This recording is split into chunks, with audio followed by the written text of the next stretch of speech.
लोगों से कहना चाहता हूं, कम मेक इन इंडिया।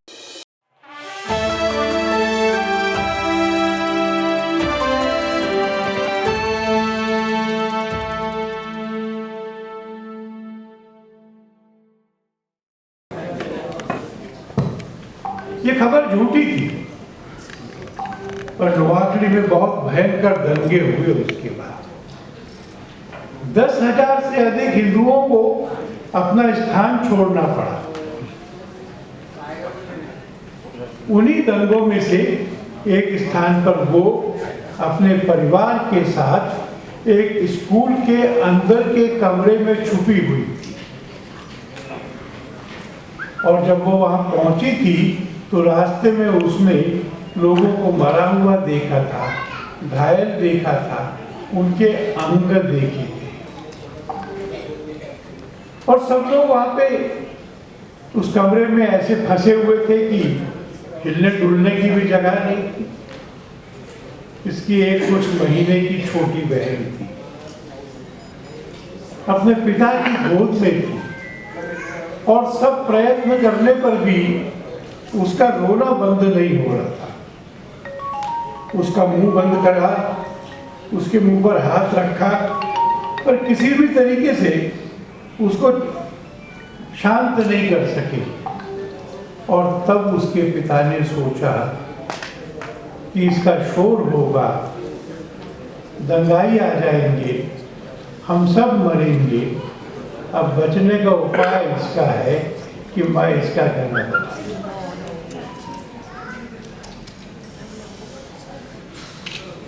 ये घटना ऐसी थी, और ये दंगे ऐसे थे कि महात्मा गांधी, उन्होंने आज़ादी के समय 15 अगस्त 47 को यहाँ आना स्वीकार नहीं किया था।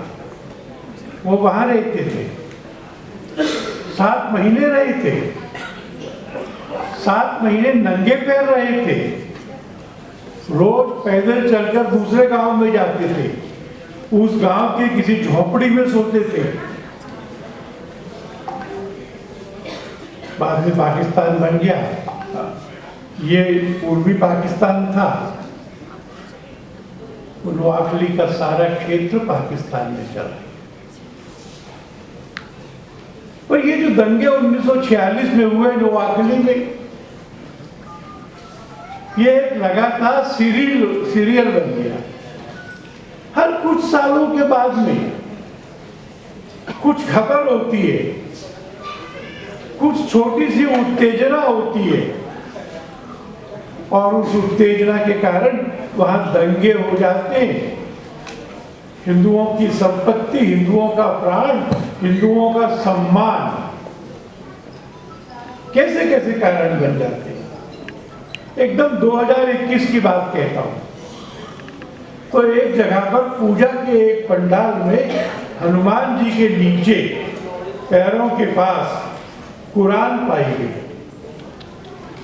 दंगे भड़क गए, हनुमान जी के पैरों में कुरान। इसकी एक ही सजा है, सर तन से जुदा है।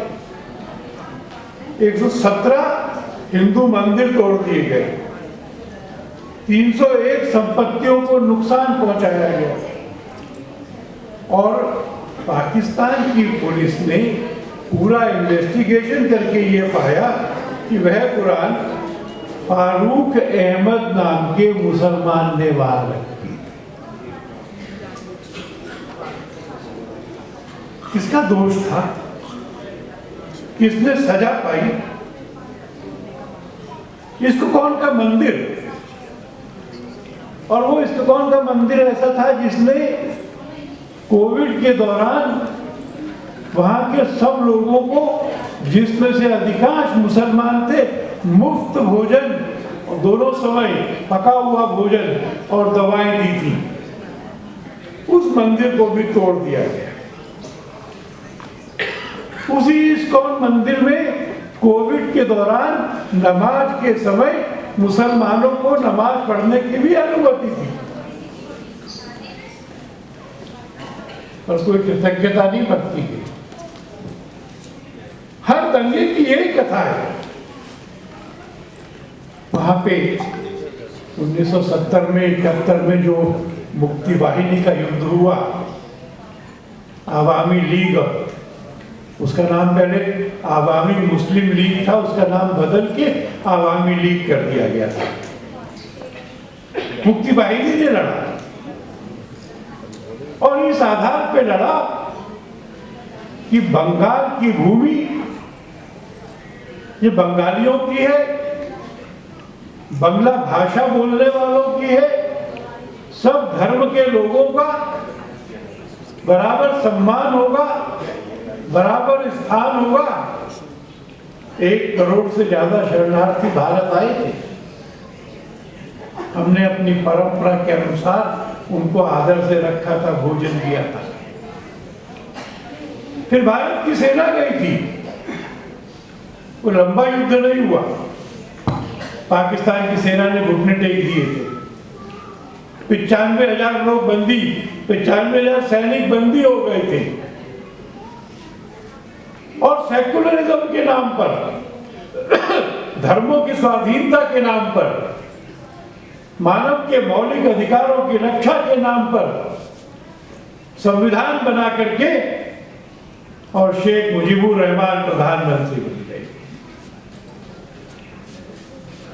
पर ऐसा कोई भी प्रयत्न,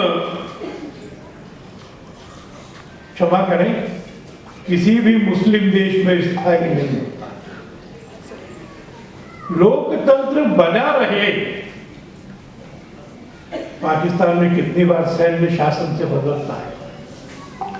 15 अगस्त 1975 शेख मुजीबुर रहमान की, उनके परिवार के सब सदस्यों की, 7 महीने के बच्चे की भी उनके घर में घुसकर हत्या कर दी गई। शेख हसीना उस समय विदेश में थी अपनी बहन के साथ में, ये दिनों बच गए। ये बंगाल में कितना परिवर्तन होता जा रहा था। मैं आते समय पढ़ रहा था भारत की आजादी की लड़ाई की कहानियां। 1905 में अंग्रेजों ने बंगाल को 2 प्रांत कर दिए। एक मुस्लिम बहुमत का था। 1905 में जब 2 प्रांत किए तो सारा देश उबल गया। इतना बड़ा विरोध हुआ कि 1911 में दोनों प्रांतों को अंग्रेज को फिर एक करना पड़ा। और मात्र 35 साल में 2047 में डायरेक्ट एक्शन लेकर के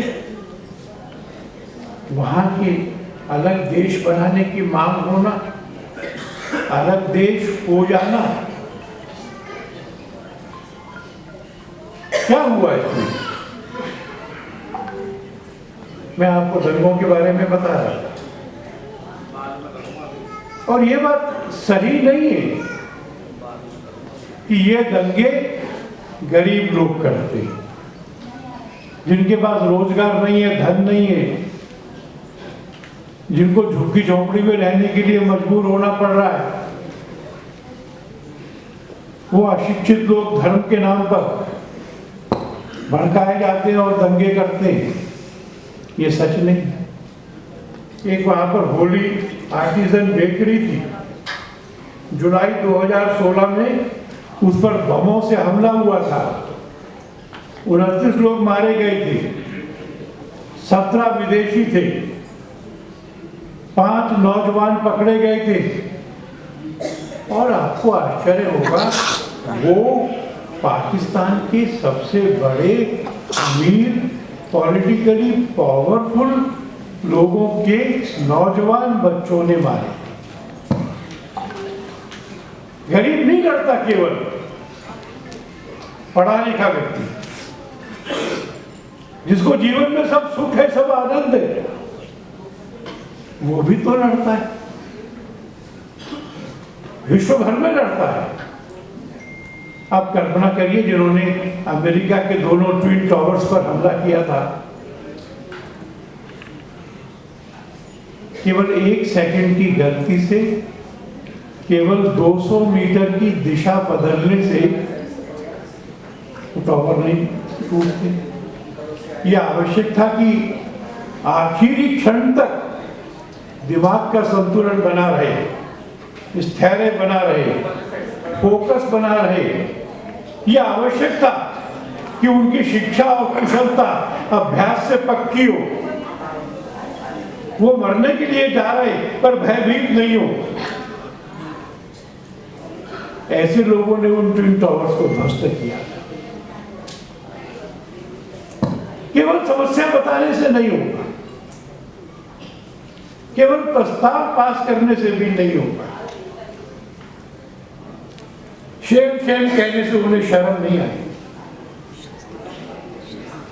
थोड़ा ईमानदार होना पड़ेगा और जिन बातों से हम बचकर निकलने की चेष्टा करते हैं उनका सामना करना पड़ेगा।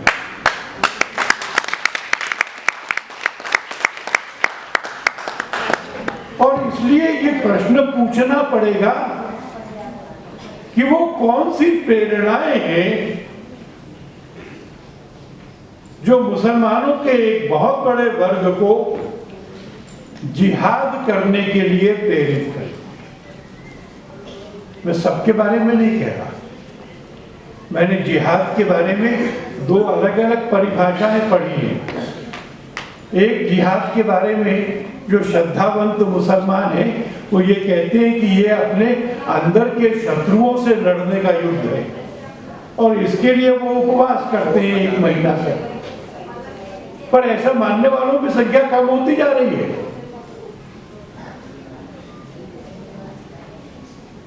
थोड़ा मेरी बहनें भी सुन लेंगी और मैं लंबा नहीं बोलूंगा। बोला पीछे यहाँ बहुत काम की बातें चल रही हैं और एक बहुत बड़ा वर्ग ऐसा है जो ये मानता है, एक जो इस्लाम में विश्वास रखते हैं और 2 जो इस्लाम में विश्वास नहीं रखते। और वो ये मानते हैं कि उनका धर्म ग्रंथ यह बताता है कि यह उनका कर्तव्य है कि जो विश्वास नहीं रखते हैं उनको यकीन में लाया जाए। आ जाए तो ठीक है, नहीं आए तो जबरदस्ती की जाए। उस जबरदस्ती में नहीं माने तो मार दिया जाए, उनकी संपत्ति को लूट लिया जाए, उनकी महिलाओं के साथ में संबंध बनाया जाए। मैंने एक बार सोचा कि मैं तो विश्व हिंदू परिषद का कार्य करता हूं, इसलिए मैं जब कहता हूं तो ये बायस होगी।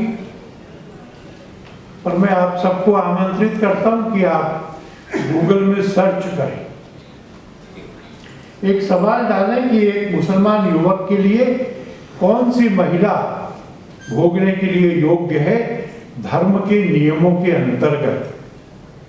मैं एक गंभीर बात कह रहा हूं, मेरी मत सुनिए, मुस्लिम क्लेरिक्स की सुनिए यूट्यूब पर। तो वो बताते हैं, एक मत होकर बताते हैं, कोई डिसेंडिंग संदेश नहीं है कि अपनी पत्नी के साथ उसको जायज है और जिहाद में लूटी गई महिलाओं के साथ जायज। तो जिहाद की प्रेरणा क्या है? संपत्ति, स्त्री। इस्लाम में ये धारा कहां से आई मैं नहीं जानता, पर ये एक मजबूत बड़ी धारा है जिसको वो उसका समर्थन अपने ग्रंथों से मानते हैं। और ये मानते कि ऐसा सब करने के बाद में जब वो मर जाएंगे और जब कयामत आ जाएगी तो उनको जन्नत मिलेगी। क्या ये धार्मिक प्रेरणाएं हैं? संयम होना, जीवन में कामना को कम करना, जीवन में सेवा को बढ़ाना, ये धार्मिक प्रेरणाएं तो हम सुनते हैं, हम परिचित हैं उनसे। पर जिहाद के लिए बारे में जो लोग इन प्रेरणाओं को सही मानते हैं, क्या वो विश्व के लिए एक चुनौती नहीं है? आज अफगानिस्तान में 12-13 लोग हैं हिंदू से, एक म्यूजियम पीस की तरह से। पाकिस्तान में घटते जा रहे हैं। बांग्लादेश में हमारी सेना के शौर्य के कारण और भारत की सेवा के कारण जो देश बना था, उसमें भी निरंतर दंगे होते जा रहे हैं। तो ये दंगे केवल लॉ एंड ऑर्डर के नहीं है। The problem arises from the ideology. The problems arise from the scriptures or the wrong interpretation of the scriptures.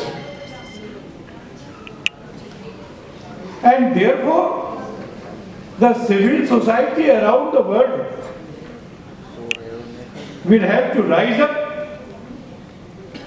and meet this challenge at the level of thought, at the level of ideology. इस विचार के साथ संघर्ष करना पड़ेगा। ये धर्म नहीं है जो ये वाले व्याख्याओं को करता है। और जब तक हम विचार के स्तर पर खड़े होकर के ये नहीं कहेंगे कि हम इसको अस्वीकार करते हैं और इसके बारे में चर्चा नहीं करेंगे,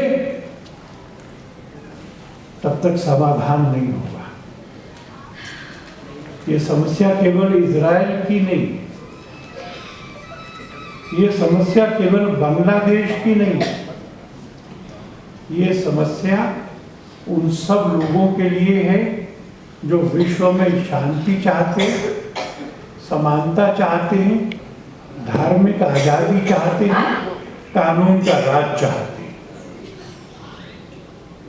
मैं तो कई बार कहता हूं कि इस्लाम का जो शांति प्रदाता इंटरप्रिटेशन है, भाईचारे की जो इंटरप्रिटेशन है, वो अगर किसी देश से उठ सकती है तो भारत से उठ सकती है। और इसलिए भारत के मुसलमानों को भी विचार करना चाहिए, सावधानी से, दृढ़ता से कहना चाहिए कि हमको ये व्याख्यान स्वीकार नहीं है। ऐसा जब होगा तब विश्व में शांति होगी। और ये बात मैं इस बात को जानकर कह रहा हूं कि कब कौन किसका बुरा मान जाए और कब कौन कह दे कि सिर धड़ से जुदा पता नहीं है। पर ये सिर धड़ से जोड़ा है तो किसी की कृपा पे नहीं जोड़ा है, ईश्वर की इच्छा से। जब तक ईश्वर की दी हुई आयु है कोई मार नहीं सकता, और इस आयु में कोई मारेगा तो पुनर्जन्म लेके जल्दी जवान होकर काम करेगा। इसलिए निश्चय करें, धार्मिक निश्चय करेंगे तो मन में प्रेम रखकर करेंगे, शौर्य रखकर करेंगे, कटुता से नहीं, संकल्प से हम सब इस विचार का सामना करके विजयी हों, यही शुभकामना करते हुए बहुत बहुत धन्यवाद।